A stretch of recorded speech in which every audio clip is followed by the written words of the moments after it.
Wow, I can't believe how fast this year has gone by. The RTX 3080 is now a year old, and I've been using this GPU almost every day in my gaming rig. So I wanted to share my experience and what it's been like using this GPU this past year, and discuss that in this video.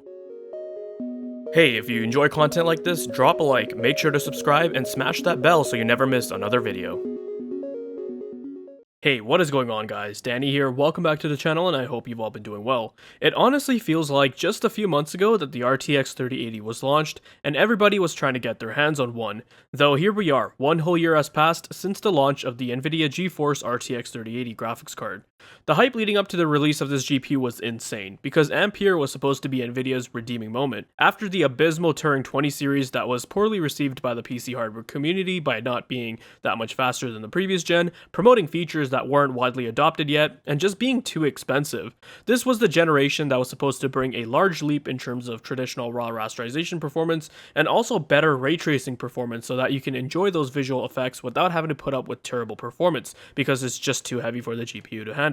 When it came to Ampere, Nvidia did improve drastically in those areas when compared to the previous gen. Nvidia claimed at the time that the 3080 was twice the performance of the 2080, though that was under very specific circumstances. In my review, I found the 3080 was about 48% faster at 4K than the 2080 Super on average, which I thought was still a great result, just not as high as what Nvidia claimed. But when Nvidia announced the RTX 3080 at $699 MSRP, people went nuts, and many people were saying that this was almost analogous to what they did with Pascal. I for one was also quite happy with that price because I was expecting them to launch it at like $799 or $849 at most, though little did we know that would actually become reality. Following the announcement of the 3080, we had the announcement of the 3070, which launched with an MSRP of $499 and matched the $1,200 RTX 2080 Ti, which made people go even more crazier. So there was a lot of hype surrounding these cards. Many PC gamers who hadn't upgraded from the Pascal series or were sitting on even older gen cards were definitely itching for an upgrade now. Daylights out of Pascal on ray tracing. And even with ray tracing on, crushes Pascal on frame rate. To all my Pascal gamer friends, it is safe to upgrade now. Adding on to that, we were in a pandemic with a lot of lockdowns happening at that time, so people were sitting at home more, which further inflated demand. I was very much looking forward to getting my hands on a 3080 because I wanted a HDMI 2.1 GPU that I could use with my LG C9 OLED and have a good playable experience at 4K. Come September 17th, the day the 3080 was supposed to hit store shelves, it was a disaster. I remember waking up that morning and just seeing Nvidia's official store site absolutely crap the bed. On 8:59 AM, the site said coming soon, and then as soon as 9 AM Eastern struck, the card was instantly sold out. Along with that, websites like Newegg and Best Buy were also having their own troubles, with people getting checkout errors, crashing, infinite loading screens, etc. Turned out, because there was just so much demand surrounding the RTX 3080, scalpers had of course taken note of this and used bots to buy multiple GPUs so they could be scalped for way above MSRP on sites like eBay. At that time though, all we had to deal with was just the scalping problem, but if you could find a new 3080 in stock, the prices were still good, maybe just a tad bit higher than MSRP, but I remember seeing Asus TUF or EVGA XE editions going for like $750 US, which wasn't too bad, and compared to the prices we have now, looks like an absolute steal. The following months preceding the launch, I'm sure you all know what happened, with the shortages worsening and the crypto mining boom which occurred, so we won't go into that here. I've already made plenty of videos discussing that. Just a few days after release, I was very fortunate to find an MSI RTX 3080 Gaming X Trio in stock on Newegg. I remember frantically trying to check out, my heart was racing as I was adding in my credentials, and as I had gone to check out, Newegg had actually forced me to log back in because with Newegg, if you haven't been active for a while, then they make you sign back in for security purposes, and at that point, man, my heart absolutely sank. I thought, oh no, that one chance I had to buy the card was all gone to waste, all because I had to log in again. Because remember, you're competing with bots and people using scripts. You have to be fast, one slip up and that's it. Thankfully, it seemed like the card was still attached to my order, and as I had logged back in, I got the successful checkout screen, and a few hours later, I had even gotten a shipping notification. The card showed up at my doorstep the following day, and I couldn't believe that I had actually managed to get my hands on a 3080. So what I wanted to do for this video was talk about how my experience has been with the RTX 3080 a year after. Do I regret purchasing this card, or am I happy with my purchase? Do I still recommend it? This isn't going to be a review of the card, and I'm not going to be showing you guys a whole whole bunch of benchmarks, I've already done a full-on in-depth review of the card when it came out, which I'll link down below in the video description, so you can check that out if you're interested.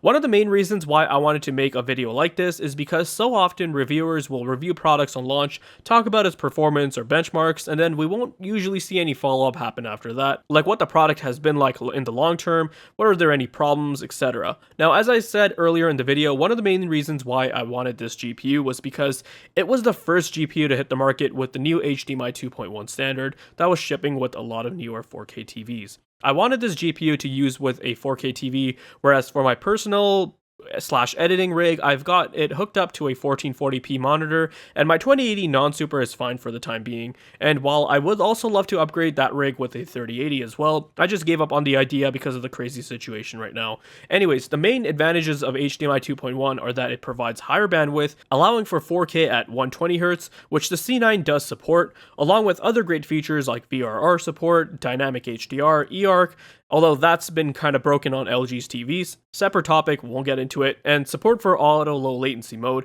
and there's some other features as well, but those are just some of the main ones I mentioned. Before I got the 3080, I was only using my 2080 Super, which doesn't have an HDMI 2.1 port, so it could only do 4K at 60Hz, or I had to use 1440p at 120Hz, but then that kind of defeated the whole purpose of having a beautiful 4K panel. Also, while the 2080 Super does a great job for 1440p gaming, it falls quite short at delivering a smooth experience at 4K. As the benchmarks it had indicated, the 3080 is just a lot more capable at 4K in newer titles when compared to the RTX 2080 Super. Some newer titles which I played through at 4K with my 3080 included Control, Horizon Zero Dawn, both which looked absolutely gorgeous with the visuals turned up, and there was never a moment when playing these games that I thought performance was terrible. It was all very smooth, playable, and very enjoyable. I also visited some older titles such as Dishonored and Dragon's Dogma, and while my 2080 Super could have no problem running those games at 4K, being able to play them absolutely maxed out at 4K with a locked 120Hz with G-Sync was a totally different experience. Sometimes I just want to relax and not think about anything, and I'll launch up Forza Horizon 4 and drive around the beautiful countrysides of the UK. The visuals look so breathtaking on this OLED at 4K with HDR and just running like butter at 120Hz. You'll have noticed that most of the titles I've been playing on this setup have been single-player titles, and that's because when it comes to multiplayer games or competitive shooters, I still prefer to play those on my 144Hz monitor on a traditional PC setup using my personal rig. But for single-player titles, I've always liked that laid-back couch-style gaming setup that you'll experience with a console, and over the years of playing on PC, I did miss that, hence I have this other rig with the 3080 hooked up to the 4K OLED. I also have a 5.1 home theater setup, and many games are also supporting Dolby Atmos audio, so when you combine that with the LG TV and the 3080, the experience is just so immersive. So with this kind of setup, I'm always leaning towards playing my games like this as opposed to sitting on my desk. Circling back to the performance, the 3080 will deliver you a great satisfying experience at 4K, and if there's ever a moment you prefer to get better performance, remember that many games are supporting Nvidia's DLSS, so with the help of some AI super sampling, you can alleviate those performance issues. DLSS came in clutch when I was playing Control and Cyberpunk with ray tracing enabled. 4K DLSS generally works pretty well as you can use an internal resolution around 1440p and use DLSS to upscale it to 4K, and that will result in a pretty good output since it has more info to work with there. We're not upscaling from, 720p to 4K. That looks horrendous, but, going from 1440p to 4K looks great. Sometimes better than native. So I look forward to trying out newer AAA titles with the 3080 at 4K and also revisiting some older titles at this higher resolution, as visually it's been nothing short of fantastic and performance-wise it's quite smooth. Aside from performance, let's talk about technical issues. I personally haven't really had any problems with my 3080 and the experience has been nearly flawless. I know there was that whole MLCC POSCAP debacle when the cards were released and that got blown way out of proportion.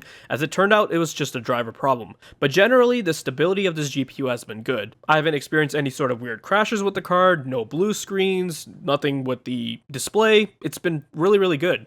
Now, I did make a video a few months ago talking about how this GPU does turn my Cooler Master Q500L case into an absolute hotbox. I did also make another video how you can undervolt the RTX 3080 and barely lose performance while saving a lot of power and therefore reducing heat. So I've undervolted my card ever since installing it into this case, and it's definitely helped a lot with thermals and noise. It still runs fairly warm, but it's nowhere near at that point where I'd experience, thermal throttling or that it will negatively impact my other components.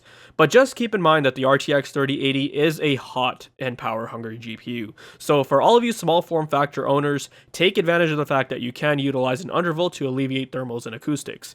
I've also been using the GPU with a 750 watt 80 plus silver unit from Corsair, and haven't really had any issues in regards to, power usages or the GPU tripping any sort of overvoltage protections.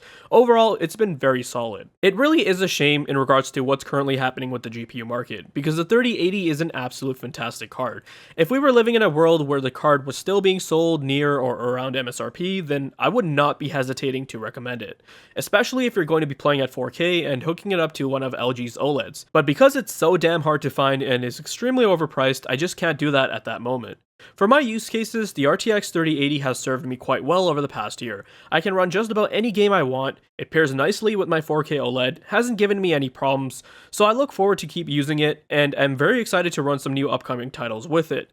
That has been my 1 year recap for the RTX 3080. I just thought I'd give you guys some insight on what the experience has been like with 1 year of ownership of this blazing fast GPU. I hope you guys found this video to be informative and helpful. Let me know your thoughts down below. Check out the video description on ways to support the channel and for my other videos. If you guys are interested in more content like this, then make sure you subscribe. Thanks for watching, take care, and I'll see you guys in the next one.